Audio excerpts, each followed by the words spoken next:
Аралығынан шыққан Ерболсын есімді емшіден ел арасында үкілі бала деп танылған Аралда тұратын жас емші бар. Мен емшімін ба, значит көріп келдім. Мен Аллаға серік қосушы оңбаған мен деген тозақтықпын. Жоқ, шамай, мен бармын мынаяқта. Мені қараңдар. Сөйтіп Ресейге кетуге мәжбүр болдым. Қазақстаннан көңілі қалды деген сөз бе? Дәл солай. Көңілге тиетін сыни пікір. Жын кіріп кетті деген сөз. Ирина Зайытов, мәжіліс депутаты. 40 қалаш қатын айтса, оны мен түсінемін. Ол адамның білім деңгейі өте төмендігін білдіреді. Үйленді деп бір естідік. Ең бірінші менің некем 17 жасымда болды ғой. Балам қалай өсіп жатқанын білмеймін да мен мысалға қарап отырсам. Қазір екінші рет отбасын құрдың ба сонда? Екінші рет отбасын құрдым. Әнші Ерболсынның шығармашылық жаңалықтарына. Мен Роза Рымбаева мен айтқым келеді деп айта алмаймын. Біреудің белін ұстап вальс билеу деген әңгіме ғой. Оларды жасадық өзінің барлығын. Айтуға ұялып отырып тұр жаман болып. Мынау сезіледі ода.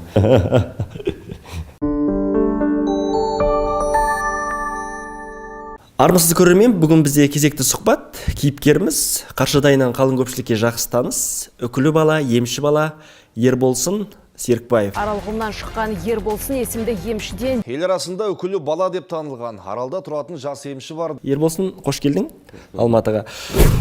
Енді өзіңмен сұхбаттасуға біраз уақыт күттік, бір жарты жылдай күттік ау деймін, 4-5 ай кем дегенде. Дәл қазір қайда жүрсің? Дәл қазір Мәскеу қаласында тұрып жатырмын. 3 ай болды қазір көшіп барғаныма. Сол жақта жұмысым, сол жақта күнделіктен де өміріміз жалғасын тауып жатыр, Аллаға шүкір. Ресейге толықтай қоныс аудардың ба әлде уақытша ма? Уақытша толықтай деп мүлдем айта алмаймын. Өйткені қазіргі таңда Ресейде мен жұмыс бабымен. Біріншіден ол жұмыс қанша уақытқа дейін созылатынын білмеймін. Мүмкін қаларым, мүмкін келермін. Бірақ та болсын, білмеймін, бір өз ортамын тапқандай тұрып жатырмын сол жақта. Маған ұнайды, ұнап жатыр. Енді өзің айтып отырмыз ғой, қалың көпшілікке қамшы арқылы емдеп, жалпы кішкентай кезден танымалсың ғой. Қазіргі бұрынғы бала Ерболсының ем-дом қабылдау тәсілі мен қазіргі тактикада өзгеріс бар ғой, ем қабылдау?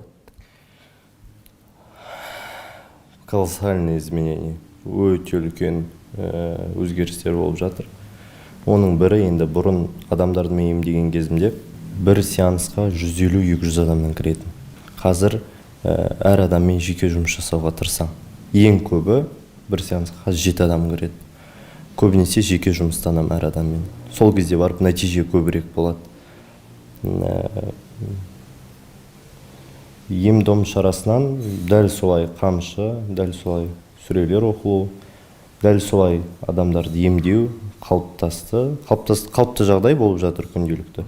Бірақ та бір қосымша заттардан, мысалға тазалау, адам денесін емдеу деген сияқты медицина саласын бітіргеннен кейін қазір енді медицинамен ұштастыру болып жатыр. Яғни қамшы қолдан түскен жоқ, тәсіл, емдеу тәсілі барлығы сол қаз қалпында. Қаз қалпында, дәл солай. Дәл солай емдеп жатырмын, дәл солай қарап жатырық.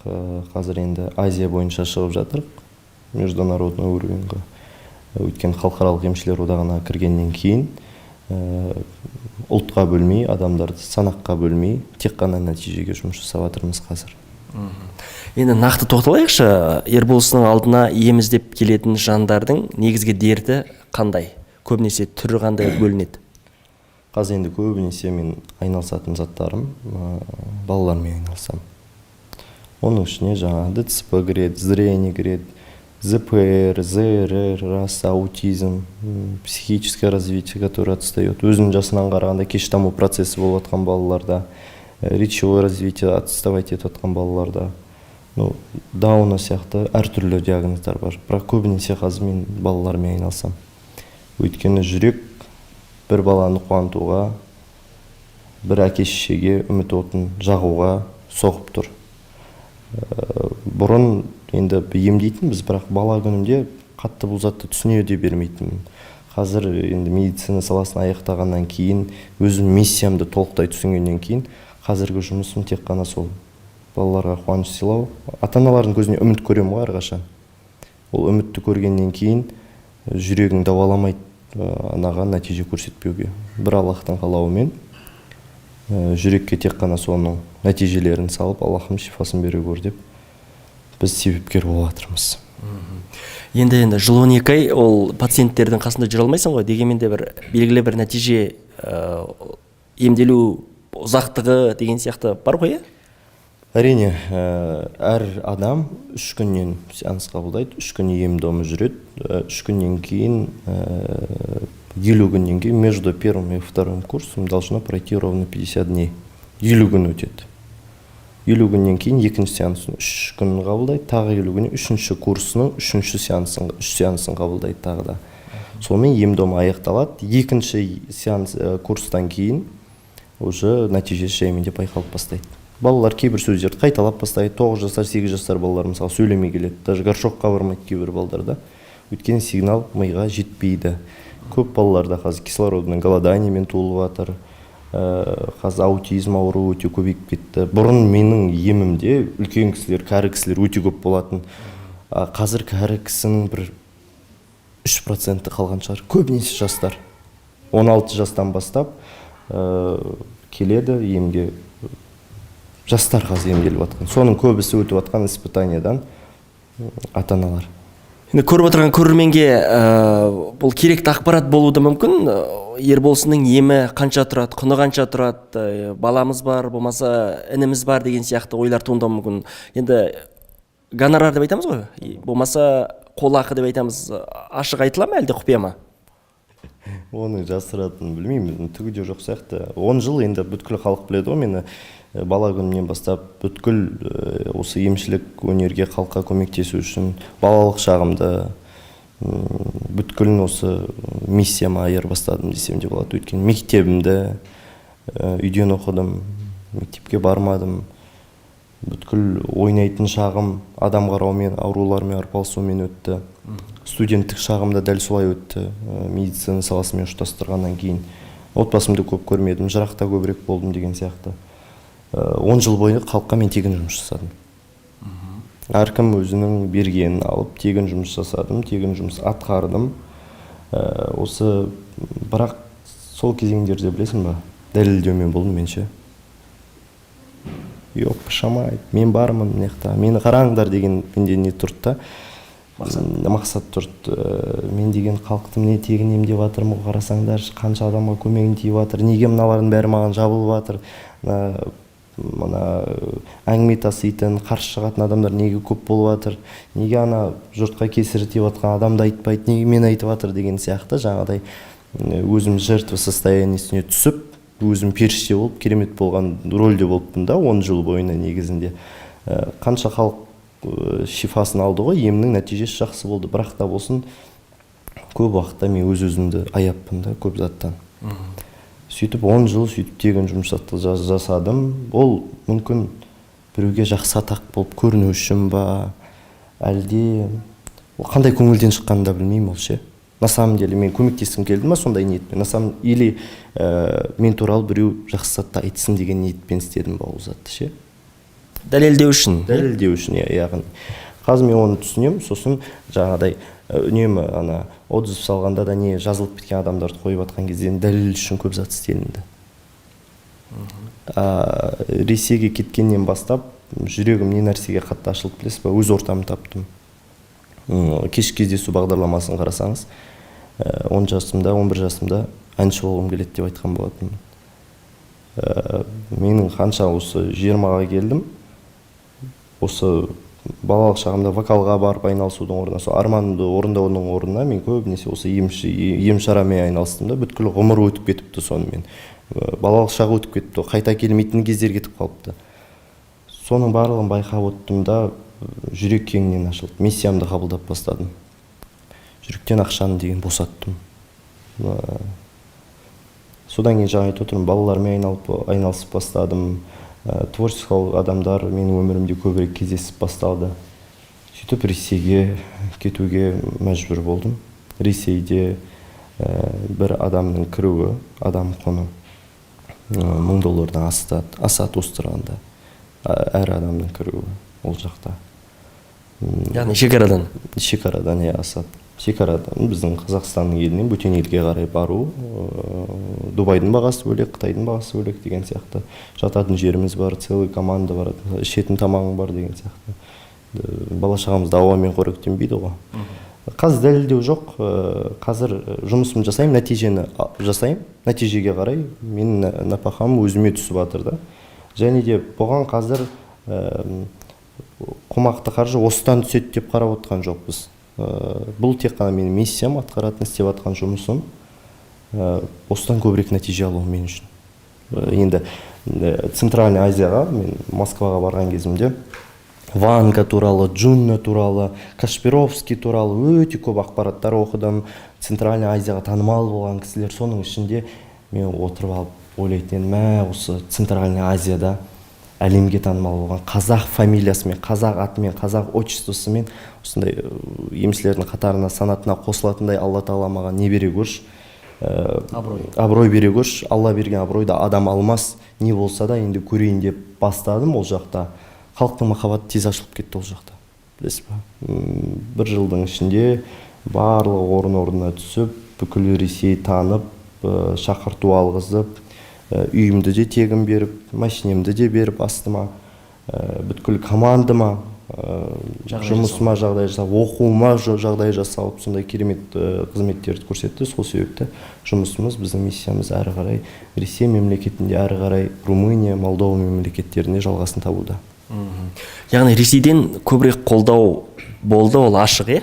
Ол ашық, оны жасырмаймын. Алладан жасырмаған затты адамнан жасырып не керегі бар маған. Қолдау өте көбірек болды. Хейт болмады десем де болады. Мына балалары о жақта көп ауыратын адамдар, бүткіл бір-біріне қосылып, даже ауырмайтын адамдар қосылып, осындай реальный көбейкі болып жатыр екен. Сіз туралы Андрей Малахов көрсетіп жатыр, осылай деген сияқты ұйымдастырушылық қабілеттері өте жоғары дамыған, және де пунктуальды адамдар тұрады, пунктуальный адамдар тұрады ол жақта. Мысалға сен 3 күн емдедің ба, 3 күн кел дедің, 50 күннен перерыв жасайсың, 2-ші курсыңа кел дедің ба, уақытылы емін алады. Бізде қалай? 1-ші күн келеді, 2-ші күн кешіп келеді, 3-ші күні садақа болып қалды, той болып қалды, ем үзіліп кетеді, соңында нәтиже жоқ деп енді неше түрлі ақпараттарды менің атымнан жібереді. Кешеде енді Ресейде адам қабылдап 1 айдың ішінде деген біздер 57 нәтижені қатарынан салған кезімізде қазақстандықтар айтып жатыр, неге Ресейде нәтиже көп болып жатыр? Неге көп болып жатыр? Өйткені олар уақытылы емделеді. Мен шынымды айтайын, тіс ауырса да келеді олар емге. Түсініп отырсыз ба? Ең бірінші өздерін бірінші орынға қоятын адамдар ғой. Ондай пока ракпен ауырып қалып, постельден тұра алмай жатқанда келмейді ол кісілер. Алдын ала. Аурудың алдын алады.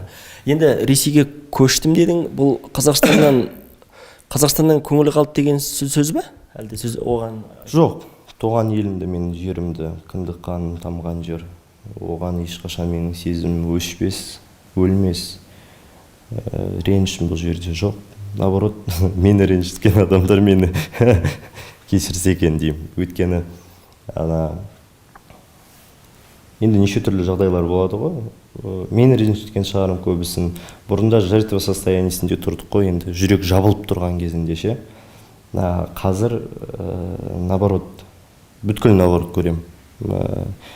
Мүмкін қазіргі осы болмысыма, қазіргі ойға, қазіргі түйсікке келуіме осы жағдайлар үлкен себебін тапты деп ойлаймын.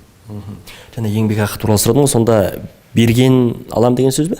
Әлде 10 жыл тегін емдедім дедің? 10 жыл тегін емдедім. Қазақстанда берген алдым. Осы кезеңде енді бір жарты жылда 7 айда бір рет келіп жүрмін, бір қалаға, тек қана Алматы, немесе Астана, немесе Шымкент деген сияқты. Ол кезде енді қазақстандықтарға арнайылап 3 күнде бұл арзан жасалынады біріншіден. Өйткені жаңа тек қана осы жақтың айлықтары, тұратын жерлері жабылу үшін жиналып жинап істейді ғой оқырмандардың барлығы, емделушілердің барлығы. Так Ресейдегідей, бөтен шетелдегідей баға бұл жақта жоқ Қазақстанда. Бірақ ондай баға қоймаймыз өйтіп. Бірақ өздерінің бағалары бар, менеджерлердің қоятын есептері бойынша. Әр кезде әрқалай шығуы мүмкін ол. Нақты айта алмайсыз. Нақты айта алмаймын. Жақсы. Енді жаңа осы уақытқа дейін талай бір қиындықтар, түрлі сындар, критика болды дедің ғой. Көңілге тиетін сыни пікір бар ма? Әрине бар. Жын кіріп кетті деген сөз. Өзім өйткені жын кіріп кетті деген жынның не екенін менен жақсы білетін адам жоқ шығар енді. Көбісі біледі ғой енді, бірақ мен жасап жүрген жұмысым болғаннан кейін өзім көп шығаратынмын да ондайларды. И сол сын пікірді айтқан өзімнің сол мұсылман бауырларым. Альхамдулиллах деп намаз оқып, маңдайлары сәждеде, тілдері зікірде, ойлары пікірде жүрген білімді азаматтардың айтқанына қарным ашты. 40 қалаш қатын айтса, оны мен түсінемін. Бірақ оны ер адамдардың тарапынан шыққан сөз болғаннан кейін маған қатты тиіп кетті. Өйткені қаршадай баланың психологиясына ол кезде енді өсіп келе жатқан, енді жетіліп келе жатқан балаға өте қатты әсер етеді. Мұсылманға көзі жетпей тұрған затты айтуға болмайды.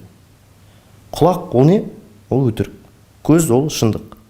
Құлағыңмен естіген затың барлығы өтірік. Көзіңмен көрген затың ол шындық. Қазір біздер көріп отырған көремендерде пока көріп, көздері көріп, соның барлығын өз-өздерінен дәлелдемей сенбейді. Өйткені құлақпен естілген зат бөлек, көзбен көрген зат ол совсем бөлек зат. Сол кезде айтылған әңгімелер жыңғырт, анау, мынау дегендері, ол білесіз ба, көрмей жатпайды да. Мен даже миссиямды білмейді ғой, қандай атқаратынымды. Мен көріп келемес, мен болашақ болжамаймын. Мен адамдарға бір дуа жасамаймын. Келіп атқан кісілерді мылтықпен тақап тұрып емдетіп атқан жоқ ешкім. Жақсылық жасалып жатыр. Почему бы не поддержать ауырып атқан адамдарға ем болсын, шифасын берсін, әйтеуір исламға қарсы болатындай. Мен Құран оқып жатырмын, ол дем салып жатырмын, исламға қарсы болатындай харам тұрғыда жасап атсам, мен бір заттар түсінемін. Ол кезде, пожалуйста, қалай айтсаң да айт да. Ол жерде ешқандай қарсылық болған жоқ та. Көзі жетпей жатырып, емші деген сөзді құлаққа ести ма? Бізде қандай ой қалыптасқан? Емші, значит, ол көріп кел, бақсы, шариғатты бұзушы, Аллаға серік қосушы деп қабылдайды. Ол адамның білім деңгейі өте төмендігін білдіреді. Емші ол көп болады. Шөппен емдейтіндер болады, тәуіп шөппен емдейтіндер, көріпкелдер ол болашақты болжайтындар, шамандар ол мына қазақ даласына ислам діні келмей тұрып тенгеризм заманы болған кезінде болған кісілер, оларда біздің аналарымыздың жаңағыдай босандырған, түрлі ритуалдар жасаған адамдар, шамандарда. Сынықшылар болады, сынық салатын адамдар. Әлі күнге дейін бар олар. Бірақ олардың салалары әртүрлі.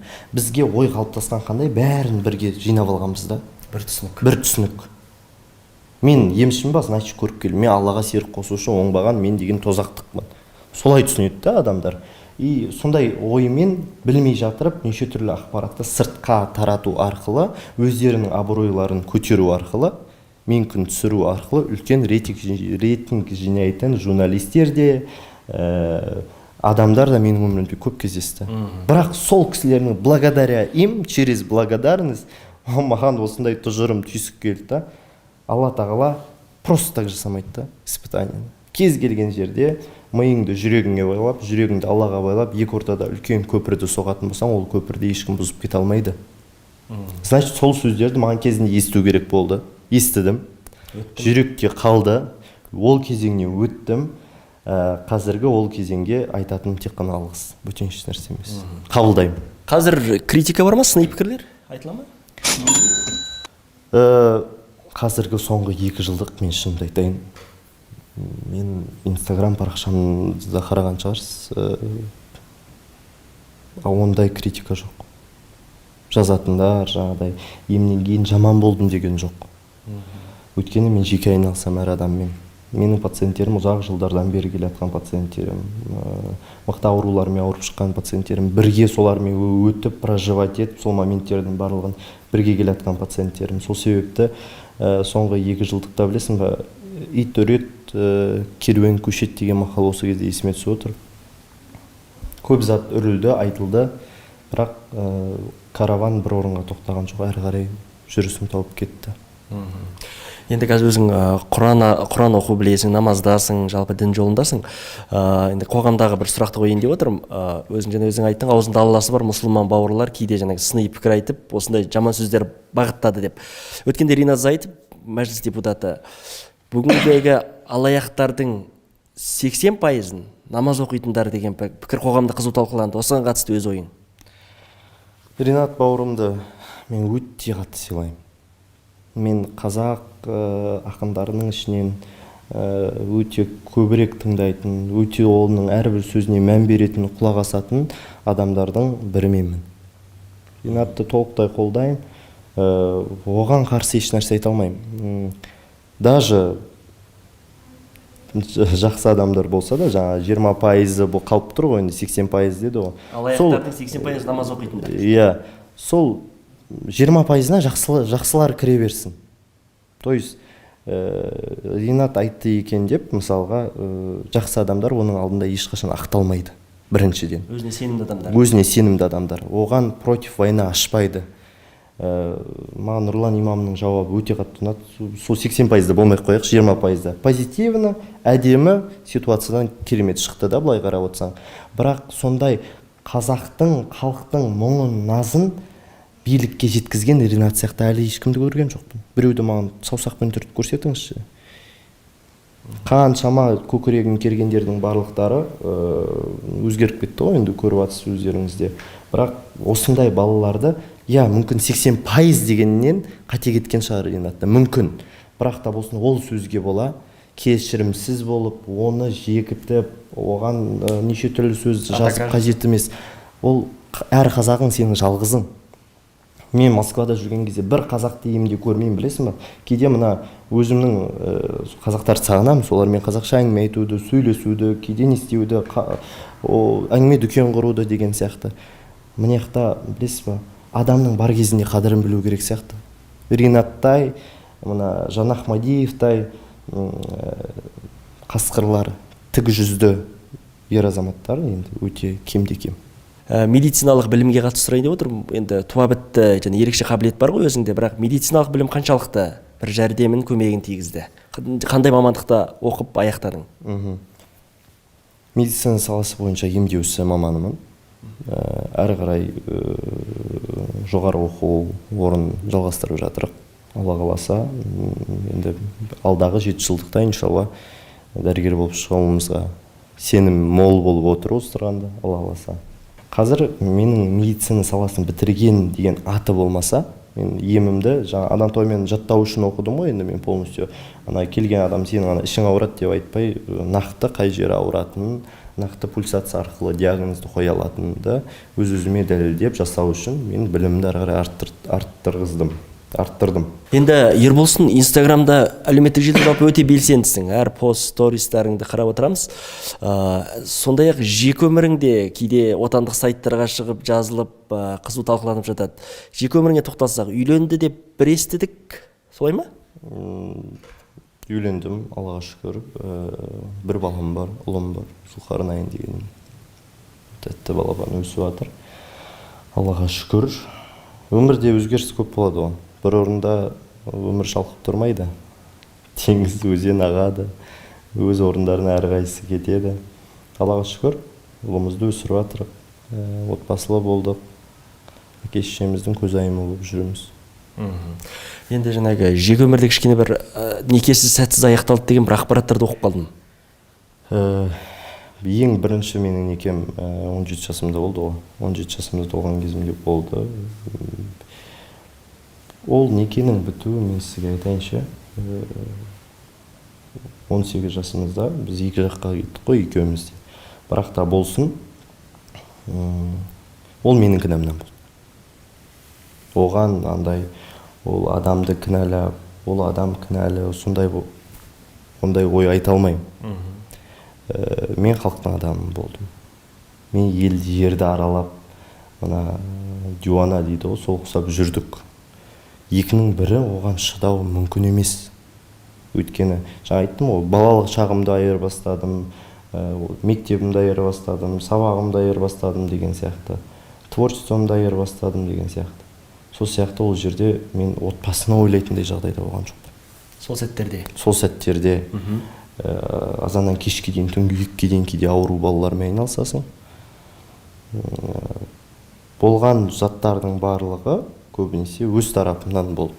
Одан кейінгі енді Аллаға шүкір бәрі де жақсы ғой. Бірақ та болсын, үлкен оймен, үлкен тұжырыммен келген жақсы екен ол затқа. Отбасылық өмірге. Қадам баспай тұрып, ойланған дұрыс, қараған дұрыс. бірақ та болсын бізге қандай адамдар керек? Бізбен бірге халыққа қызмет ететін адам керек. Бізбен бірге халыққа қызмет ететін, біздің өмірімізді түсінетін, ол егер де жай адам болатын болса, күнделікті үйде отырған, госслужбада жұмыс жасайтын, барып келетін жұмыс болатын болса, ол кезде түсінікті. Кейде 6 айлап, 7 айлап үйде болмайтын кездерім бар. Осы тұрғанда жарты жыл болды үйге бармағаныма. Балам қалай өсіп жатқанын білмеймін да, мен мысалға қарап отырсам. Оған көнетін де бар, көнбейтін де бар ғой. Әртүрлі. Түсіндім. Яғни 17 жаста алғашқы некең болды, 1 жылдан кейін екі жаққа кеттіңдер, иә? Қазір екінші рет отбасын құрдың ба сонда? Екінші рет отбасын құрдым, иә. 19 жасымда үйлендім. 19 жасымда әке атандым. Қазір 20 атам. Аллаға шүкір. Жақсы. Жеке өмірде бәрі жақсы, отбасында бәрі керемет. Бәрі керемет, Аллаға шүкір, бәрі жақсы. Қазіргі келіншегің енді жұмыс кестеңі бәрін үйренген шығар? Дейсің ба? Кез келген заттан күйген зат үрлеп іше ма? Ауыз күйген үрлеп ішеді. Ауыз күйген үрлеп ішеді. Дәл солай, ол да мысалға осознанностьпен келді деп ойлаймын. Саналы түрде. Саналы түрде. Саналы түрде біліп, көріп, барлығын деген сияқты. Барлығы бір келісіммен болған дүние. Енді жаңа емдеу процесіне қатысты бұл негізгі табыс көзі емес деп айтып қалдың, иә? Ерболсын бизнесі бар ма? Бір кәсіпкер ретінде басқа бір жұрт біле бермейтін табыс көзі? Кәсіп дейтіндей бір активный доход деп еш нәрсені айта алмаймын. Пассивный доходтар әрине әр адамда болады деп ойлаймын. Қазіргі саналы жастарға возможность көп. И мен қазір мысалға әр пациентімнен тапқан ақшам деп отыратын болсам, ол менің жолыма да, менің жүрісіме де, менің бала-шағама асырауыма да жетпеуі мүмкін. Мысалға, үйде отырып жасалған дүние болса. Мен достарыммен бұрыннан араласып келе жатқан, шетелде достарым көп тұрады, пәтерлік бизнеспен айналысамыз. Оның алдында шырақтар деген үкілі бала шырақтары болып білетін шығарсыздар, көрген шығарсыздар. Қазақстан бойынша, Ресей бойынша доставка. Осы Қазақстандағы емдеу орталықтарым барлығы ол табыс көзі. Ол еңбек қылсаң, ол берекет міндетті түрде болады. Яғни бизнес жағынан мен өзімді көрдім, Аллаға шүкір. Маған көбірек сол жақтан түседі. Шағын бизнестер, иә? Шағын бизнестер. Енді үкілі бала Ерболсынның Қаршадайдағы тағы бір армандарының бірі әншілік, иә? Өткенде Инстаграмнан байқап қалдым, кәсіби студияда музыканттармен бір өте қызу жұмыс жүріп жатқанын байқадық. Соған тоқталайықшы, әнші Ерболсынның шығармашылық жаңалықтарына. Мен жаңа айттым ғой, адам емдеп жүрген кезімде сол арманым бала күнімдегі 11 жасымда кешкі кездесуде айттым ғой, әнші болғым келеді деп. Жарты жолда қалып кетті. Сосын мен білмеймін, даже ойламаған жерден Москвада адам емдеп отырған кезде Ирина Бержева дейтін продюсер кіріп келді, режиссер. Сөйтіп, Ерболсын, мен сіздің еміңізге келген жоқпын деді. Мен жазылдым, емге жазылғандай болып. Өйткені сізбен жүздесу мүмкін емес болып жатыр. Менеджерлеріңіз не істемейді, кездестірмейді жеке. Сол себептен емге жазылып сөйлесуге келдім. Сіздің Мүслім Агамбаевтың «Синяя вечность» деген өлеңін естіп, рилстан көріп, Инстаграмнан сізге келіп отырмын деді. Сіздің неңіз, қадамыңыз қандай деп сұрадым. Не үшін келіп отырсыз енді? Естідіңіз, ұнады, ладно, говорю. Мен сізбен профессионалды түрде айналысқым келеді деп. Вокал жағынан өзім көз өткені өмірімде мен вокалмен айналысып көрмедім. Кәдімгі хобби ғой, просто айтамын. Табиғи дауыс. Сонымен сол кісілердің қалауымен мен Роберт Рубини деген мықты музыкант продюсермен таныстым, режиссермен. Москва қаласының қақ ортасында үлкен студия, ол жерде Мияги, Демикс деген сияқты мықты шетелдің әншілері ән жазады. Солардың музыканты Роберт Рубини. Америкада 20 жылдан астам өмір сүрген, 6 жасынан бастап музыкамен айналысқан, армянин ұлтынан. Сол кісі менің өмірімді түнімен Гуглда оқыпты. Сосын Украинаның атақты журналистін шақырған, Антон деген мықты журналист, көбісі таниды СНГ-да ол кісіні. Сол кісіге жаңағы статьялардың барлығын WhatsApp-тан жіберіп, осы бала туралы қараш, өмірі қандай қызық деп айтқанда, Қытай күнінен бастап бүткіл архиві Гуглда тұр деп. Сөйтіп ол кісілер мен туралы өлең жазады, сөзін жазады, әнін жазады. Сөйтеді да осы әнді Ерболсын дайын, міне тұр,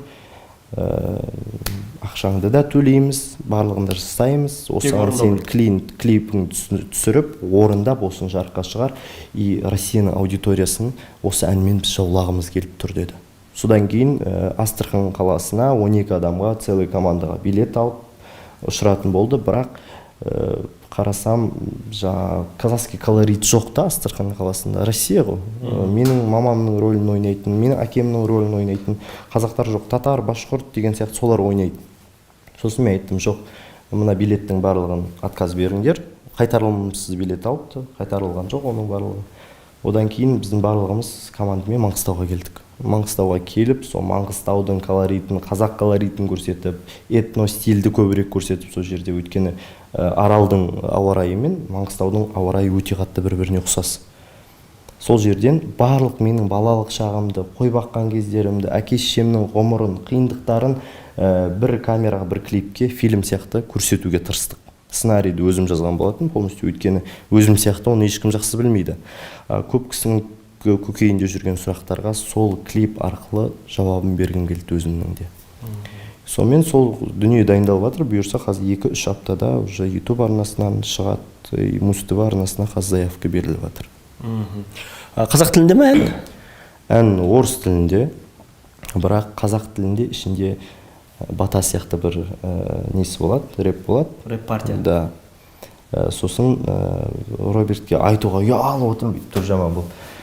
Роберт, анаған бүткілін домбыра жаса десем, нағылы болып кетеді. Ол өзінің стилінде жазып жатыр, ол өйткені рок стилде жазатын кісі да бүткіл нелерді. Ұсыныс айтуға ұялып отырмын ғой. Бекбакал жазып жатыр ана жерде, керемет бір ұсыныс айтуға ұялып отырмын. Өзімнің бір тиын да үлесім жоқ ана жерде, мен айтып берген дауысым болмаса. Сосын Москваның несінен домбыраны алғызып, домбыраны шертіп тартып көріп, давай мынаны жаңағы қазақша рэп айтатын жерге қосайықшы, колорит берейікші казахский, я же все-таки узкоглазый қазақ деп қоямын да, күліп. Ойымды құптай кетті, сол жерде шаң қобызымды алып шықтым, шаң қобызбен ойнадым, домбыраны адай күйін қостым, ішіне бубынды қостым, бүткіл инструменттерді, сонымен ортасы этно стиль болып шықты.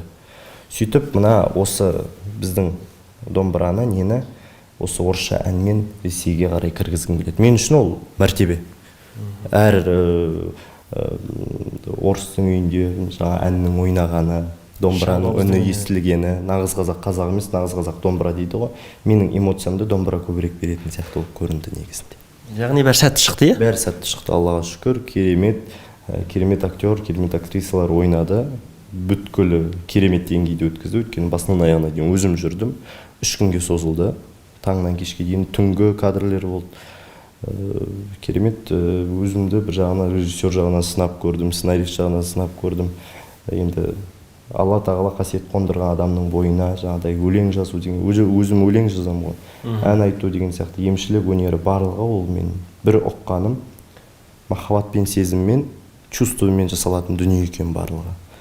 И бұл дүниенің барлығын ақша табам деп емес, бір жақсы ниетіңмен өзіңнің по кайфу дейді ғой, кайфпен жасап отыратын болсаң, ол жүректен шыққан зат әрбір жүрекке жетеді. Жақсы. Енді шығармашылық туралы айтып отырмыз ғой. Дуэт жазу жоспарда бар ма? Шетелдік әншілермен, болмаса Назимамен? Дуэт жазу ойда бар деп айта алмаймын, өйткені уже жазып қойдым бір әнді. Мунира Азат деген Қытайдан көшіп келген қазақ қызы, өте керемет дауысты әнші, қоңыр дауысты әнші. Мен қазір дуэтпен шығатын болсам да, қазақ қыздарының ішінен көрінбеген түрлермен бірге шыққым келеді, көбінесе. Танымал емес, менің арманым жоқ ана неме. Мен Роза Рымбаевамен айтқым келеді деп айта алмаймын. Ол жерде уже Роза Рымбаеваны мен көрсеткім келіп тұрған жоқ. Мен Роза Рымбаева арқылы көрінгім келіп тұр. Түсініп отырсыз? Бұл жерде уже менің эгом ойнап тұр. Соның кісінің арқасында мен танымал болу үшін негізінде. Мен жас шықпай жатқан жандарды көбірек жаңағыдай менің қасымда клипке де түсірген кезімде мықты актерлар болды.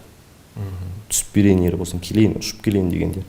Бірақ та болсын, мен драма театрдан жас актер-актрисаларды өзіміздің жерлестерімізді көбірек алдым.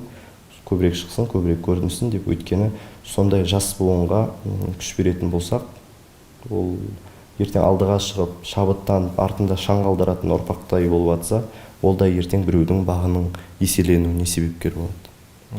Жақсы. Яғни шығармашылыққа толықтай кірістік. Бет бұрдым, бірақ ол жай хобби мен үшін. Жай хобби. Табыс тойға шақыртулар түссе, Тойға, концерттерге, тойға шығам деп айта алмаймын. Ол менің өнерім емес. Тойда енді шықтым, туысқандарымның тойында өлең айтты деген сияқты. Біреудің белін ұстап вальс билеу деген әңгіме ғой. Оларды жасадық өзім барлығын.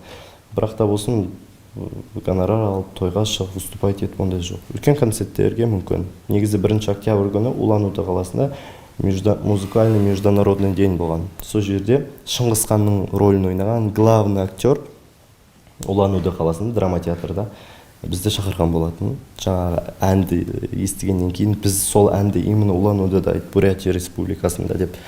Сонымен біз осы Алматыға келіп ұшақ болмай ұша алмай қалдық, бара алмай қалдық. Қазірден бастап уже үлкен концерттерге, үлкен өнерлі адамдардың ортасына шақыртулар түсіп жатыр. Қазақстандықтан түскен жоқ әлі. Қазақстаннан ешкім еш нәрсе біліп атса да, не істеп атса да, үндемей ме? Үндеу сөз не жоқ қой, енді үйренген затымыз. Қабылдаймыз оны да. Қазір енді Ресейде көбірек болады. Жалпы өзің қазақ эстрадасын, отандық шоу-бизнес тыңдайсың ба? Хит әндер, кім трендте жүр, кімнің әні танымал? Садрадин өтеді. Садрадин қатты өтеді маған. Бірінші өзімен жасты құрдасым ол үшін. Бірінші Садрадин. Калифорния, да? Фархат. Оның да әндері өте керемет өтеді. Оның творчествосы маған ұнайды. Целым оның стилі, жаңағыдай шығарған клиптері, ойы жеткізгісі келеді. Оның кейбір сөздері түсініксіз болса да, бір жүрекке жетімді. Өйткені от души жасайды да ол. Мынау сезіледі ода. Сол себептен қазақ жастарының ішінде өте көп өсіп жатқан адамдар. Ресей мемлекетінде де қазақ бауырларымыз өте көп өсіп жатыр. Яғни заманауи музыка бүгінгі трендтегі тректерді тыңдап тұрасың, иә? Тыңдаймын, таңертең ваннада соны айтам. Әрқайсының өлеңдерін, білетіндерімді. Енді көбінесе мен тыңдаймын классика. Классикалық әндерді көбірек тыңдаймын. Біз Димашты көбірек тыңдаймыз. Игорь Крутой. Сондай сияқты бір жүрекке жетімді классикалық әндерлер тыңдаған жақсы көреміз. Жақсы, түсініктенде Ерболсын алдағы жоспар бөліссек. Нақты қойылған күні бар, датасы бар. Мен үшін Емшілік жолдағы жоспармен бастайықшы бірінші, емшілік саладағы. Өткен шақ жоқ, келер шақ жоқ, осы сәт бар. Осы сәтте, осы бойымдағы дүниені жүрекпен шығарып, халыққа жеткізу, өз-өзіме жаңағыдай содан рахаттану деген сияқты. Қазіргі сәтпен мен жасап жатырмын бүткіл затты. Болашаққа қойып қойған бір нүктем бар деп айта алмаймын. Өйткені болашаққа қойылған зат уже сенің сенбесіңнің белгісі. Өйткені ертең не болатынға біз көзіміз жетіп отқан жоқ. Қазіргі сәтте мен істегім келе ма, ән айтқым келе ма, соны үйрендім да, қазір айтып. Өткен шағымда сол заттарға өкіндім ғой. Енді осы шақта ол затты қайталағым келмейді. Яғни болашақ жоспар құрмайсың? Жоспар құрмаймын. Қалай болады, солай болады.